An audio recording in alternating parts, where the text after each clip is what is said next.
10ನೇ ತರಗತಿ ಪ್ರಥಮ ಭಾಷೆ ಕನ್ನಡ ಪಾಠ ಆಧಾರಿತ ಮೌಲ್ಯಾಂಕನ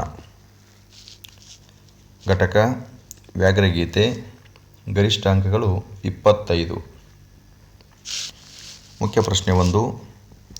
ಕೆಳಗಿನ ಪ್ರಶ್ನೆಗಳಿಗೆ ಅಥವಾ ಅಪೂರ್ಣ ಹೇಳಿಕೆಗಳಿಗೆ 4 ಆಯ್ಕೆಗಳನ್ನು ನೀಡಲಾಗಿದೆ. ಅವುಗಳಲ್ಲಿ ಸೂಕ್ತವಾದ ಉತ್ತರವನ್ನು ಆರಿಸಿ ಕ್ರಮಾಕ್ಷರದೊಂದಿಗೆ ಬರೆಯಿರಿ. 3 ಪ್ರಶ್ನೆಗಳು 3 ಅಂಕಗಳು. ಪ್ರಶ್ನೆ 1. ತೃತೀಯ ವಿಭಕ್ತಿಯ ಕಾರಕಾರ್ಥ. ಆಪ್ಷನ್ ಎ ಕರ್ತಾರ್ಥ, ಬಿ ಕರ್ಣಾರ್ಥ, ಸಿ ಅಪಾದಾನ, ಡಿ ಸಂಪ್ರದಾನ. ಸರಿಯಾದ ಉತ್ತರ ಆಪ್ಷನ್ ಬಿ ಕರ್ಣಾರ್ಥ. ಪ್ರಶ್ನೆ 2. ಹಳೆಗನ್ನಡ ದ್ವಿತೀಯ ವಿಭಕ್ತಿಯ ಪ್ರತ್ಯಯವಿದು. ಆಪ್ಷನ್ ಎ ಬಿ ಓಳ್, ಸಿ ಅತ್ತನಿಂ, ಡಿ ಅಂ. ಸರಿಯಾದ ಉತ್ತರ ಆಪ್ಷನ್ ಡಿ ಅಂ. ಪ್ರಶ್ನೆ 3. ಮೈದೂರು ಪದದಲ್ಲಿ ಉಂಟಾಗಿರುವ ಸಂಧಿ.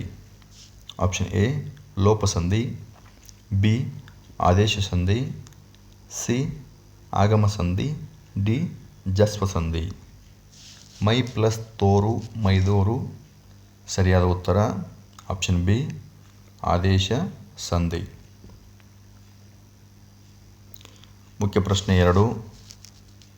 ಮೊದಲೆರಡು ಪದಗಳಿಗಿರುವ ಸಂಬಂಧದಂತೆ ಮೂರನೇ ಪದಕ್ಕೆ ಸರಿಹೊಂದುವ ಸಂಬಂಧಿ ಪದವನ್ನು ಬರೆಯಿರಿ. 3 ಪ್ರಶ್ನೆಗಳು 3 ಅಂಕಗಳು. ಪ್ರಶ್ನೆ 4. ಅಬ್ಬಬ್ಬ ದಿರುಕ್ತಿ. ದೇವರು ಗೀವರು ಜೋಡಿ ಪದ ಅಥವಾ ಜೋಡು ನುಡಿ. 5. ಭರ್ತಕ್ಷೇತ್ರದೋಳ್ ಸಪ್ತಮಿ ವಿಭಕ್ತಿ. ನೆಲನಂ ದ್ವಿತೀಯ ವಿಭಕ್ತಿ. ಪ್ರಶ್ನೆ 6. ಕಾಡುದಾರಿ ತತ್ಪುರುಷ ಸಮಾಸ.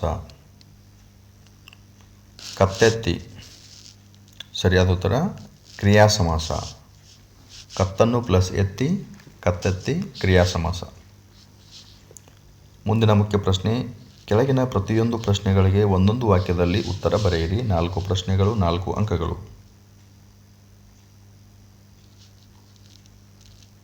2 ಪ್ರಶ್ನೆ 2 ಅಂಕಗಳು.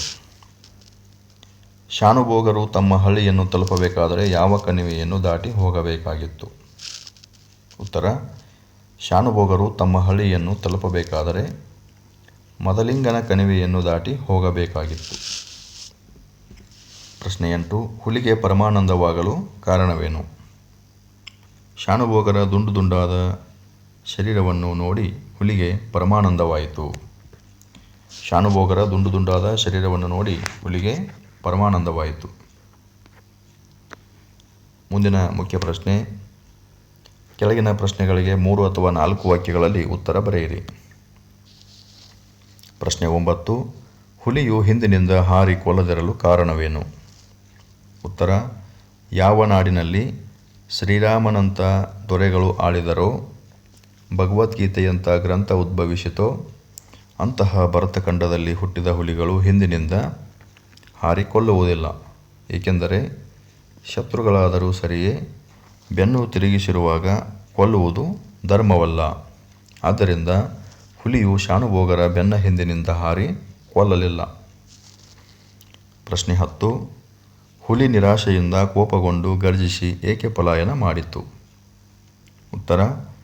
ಚಿಕ್ಕನಾಯಕನಹಳ್ಳಿಗೆ ತೆಂಗಿನಕಾಯಿ ತುಂಬಿಕೊಂಡು ಹೋಗಿದ್ದ ಕೆಲವು ರೈತರು ತಿಂಗಳ ಬೆಳಕಿನಲ್ಲಿ ಗಾಡಿ ಹೊಡೆದುಕೊಂಡು ತಮ್ಮ ಹಳ್ಳಿಗೆ ಹಿಂದಿರುಗುತ್ತಿರುವಾಗ ಎತ್ತುಗಳು ಏನು ಮಾಡಿದರೂ ಮುಂದೆ ಹೋಗದೆ ಕಣಿ ಹಾಕಿಕೊಂಡವು.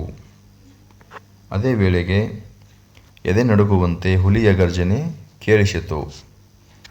ಎತ್ತುಗಳ ಗಂಟೆಯ ಶಬ್ದವನ್ನು ಕೇಳಿದ ಹುಲಿ ಕೆಲವು ನಿಮಿಷ ತಡೆದು ನೋಡಿತು.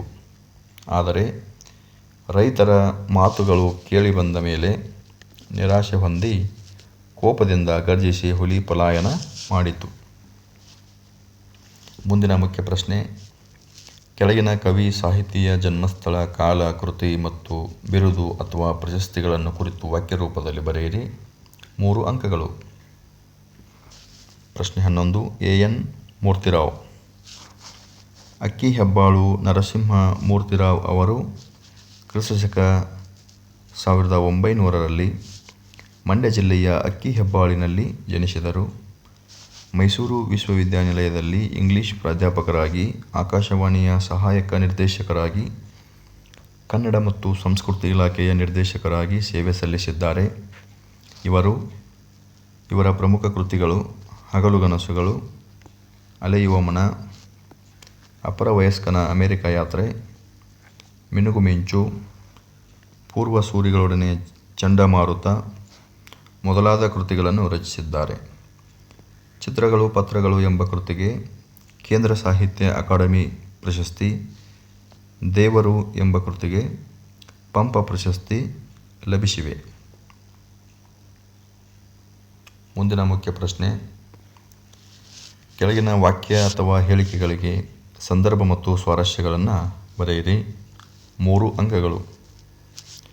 ಪ್ರಶ್ನೆ ಸಂಖ್ಯೆ 12. ದೇವರೇ ಮರ ಹತ್ತುವಷ್ಟು ಅವಕಾಶ ಕರುಣಿಸು. ಆಯ್ಕೆ. ಈ ವಾಕ್ಯವನ್ನು ಎ.ಎನ್. ಮೂರ್ತಿರಾವ್ ಅವರು ರಚಿಸಿರುವ ಸಮಗ್ರ ಲಲಿತ ಪ್ರಬಂಧಗಳು ಕೃತಿಯಿಂದ ಆಯ್ದ ವ್ಯಾಘ್ರಗೀತೆ ಎಂಬ ಗದ್ಯ ಭಾಗದಿಂದ ಆರಿಸಿಕೊಳ್ಳಲಾಗಿದೆ. ಸಂದರ್ಭ: ಮದಲಿಂಗನ ಕಣಿವೆಯ ದಾರಿಯಲ್ಲಿ ಹುಲಿಯ ಆಕ್ರಮಣದಿಂದ ತಪ್ಪಿಸಿಕೊಳ್ಳುವಾಗ ಒಂದು ಕ್ಷಣವಾದರೂ ಹುಲಿಗೆ ಅವರ ಮುಖದರ್ಶನವಾಗಲಿಲ್ಲ. ಆದರೆ ಈ ದೊಂಬರಾಟವನ್ನು ಎಷ್ಟು ಕಾಲ ನಡೆಸಲು ಸಾಧ್ಯ? ಶಾನುಭೋಗರ ತಲೆ ಸುತ್ತಲಾರಂಭಿಸಿತು. ಆಗ ಶಾನುಭೋಗರಿಗೆ ನೆನಪಾಗಿದ್ದು ಕೀರ್ತಿ ಪುಸ್ತಕ.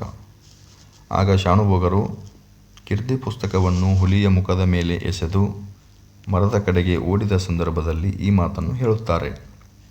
ಸ್ವಾರಸ್ಯ: ಸಂಕಟ ಬಂದಾಗ ವೆಂಕಟರಮಣ ಎಂಬಂತೆ ಶಾನುಭೋಗರು ಹುಲಿಯಿಂದ ತಪ್ಪಿಸಿಕೊಳ್ಳಲು ಅವಕಾಶ ಮಾಡಿಕೊಡು ಎಂದು ದೇವರನ್ನು ಪ್ರಾರ್ಥಿಸುವುದು ಬಹು ಸ್ವಾರಸ್ಯಪೂರ್ಣವಾಗಿದೆ.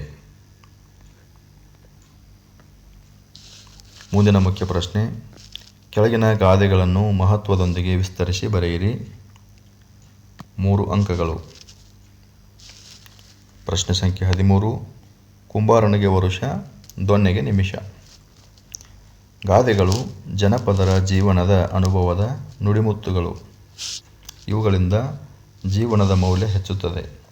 ಆದ್ದರಿಂದಲೇ ವೇದ ಸುಳ್ಳಾದರೂ ಗಾದೆ ಸುಳ್ಳಾಗದು. ಗಾದೆಗಳನ್ನು ವೇದಗಳಿಗೆ ಸಮಾನ ಎಂದು ಹೇಳುವರು.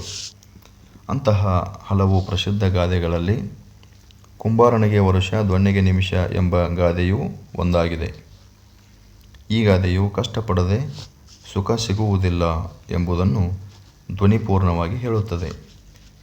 ಕೈ ಕೆಸರಾಗುವುದು ದುಡಿಮೆಯನ್ನು ಸಂಕೇತಿಸಿದರೆ, ಮೊಸರು ಎಂಬುದು ಅದರ ಪ್ರತಿಫಲವನ್ನು ಬಿಂಬಿಸುತ್ತದೆ. ಬಸವಣ್ಣನವರ ಕಾಯಕವೇ ಕೈಲಾಸ ಎಂಬ ಮಾತು ಮೇಲಿನ ಗಾದೆಯನ್ನು ಪುಷ್ಟೀಕರಿಸುತ್ತದೆ. ಕೈ ಕೆಸರಾದರೆ ಬಾಯಿ ಮೊಸರು ಅಂದರೆ ಕಷ್ಟಪಟ್ಟು ದುಡಿದರೆ ಸುಖವುಂಟು ಎಂದರ್ಥ. ಸೋಮಾರಿಯಾಗಿ ಸುಮ್ಮನೆ ಕುಳಿತುಕೊಳ್ಳಬಾರದು. ಯಾವುದಾದರೊಂದು ಕೆಲಸ ಮಾಡುವುದರಿಂದ ನಮ್ಮ ಹೊಟ್ಟೆ ತುಂಬುತ್ತದೆ, ನಮ್ಮ ಬಾಯಿ ಮೊಸರಿನ ರುಚಿ ನೋಡುವಂತಾಗುತ್ತದೆ. ಛೀ, ಕೈ ಕೆಸರಾಗುವುದಿಲ್ಲ, ಈ ಕೆಲಸ ಮಾಡುವುದಾದರೂ ಹೇಗೆ ಎಂದು ಯೋಚಿಸುತ್ತಾ ಕುಳಿತರೆ ಯಾವ ಕೆಲಸವನ್ನು ಮಾಡಲು ಸಾಧ್ಯವಿಲ್ಲ. ಕೆಲಸ ಮಾಡದಿದ್ದರೆ ಹಣ ಸಂಪಾದನೆಯಾಗುವುದಿಲ್ಲ, ಸಂಪಾದನೆಯಾಗದಿದ್ದರೆ ಹೊಟ್ಟೆ ತುಂಬುವುದಿಲ್ಲ. ಜೀವನ ಸುಖವಾಗಿ ಸಾಗಬೇಕಾದರೆ ಕೈ ಕೆಸರಾಗಲೇಬೇಕು, ಕೈ ತುಂಬ ಸಂಪಾದನೆಯಾಗಲೇಬೇಕು. ಆಗ ನಮಗೆ ಒಳ್ಳೆಯ ಊಟ, ಆಹಾರ ಸಿಗುವಂತಾಗುತ್ತದೆ. ಅದಕ್ಕೆ ಹಿರಿಯರು ಹೇಳಿದ್ದು ಕೈ ಕೆಸರಾದರೆ ಬಾಯಿ ಮೊಸರು. ಮುಂದಿನ ಮುಖ್ಯ ಪ್ರಶ್ನೆ. ಕೆಳಗಿನ ಪ್ರಶ್ನೆಗಳಿಗೆ 8 ಅಥವಾ 10 ವಾಕ್ಯಗಳಲ್ಲಿ ಉತ್ತರಿಸಿ. 4 ಅಂಕಗಳು. ಪ್ರಶ್ನೆ ಸಂಖ್ಯೆ 14. ಮೂರ್ತಿರಾಯರ ದೃಷ್ಟಿಯಲ್ಲಿ ಹುಲಿಯು ಬೇಟೆಯಾಡುವ ಬಗೆಯನ್ನು ವಿವರಿಸಿ.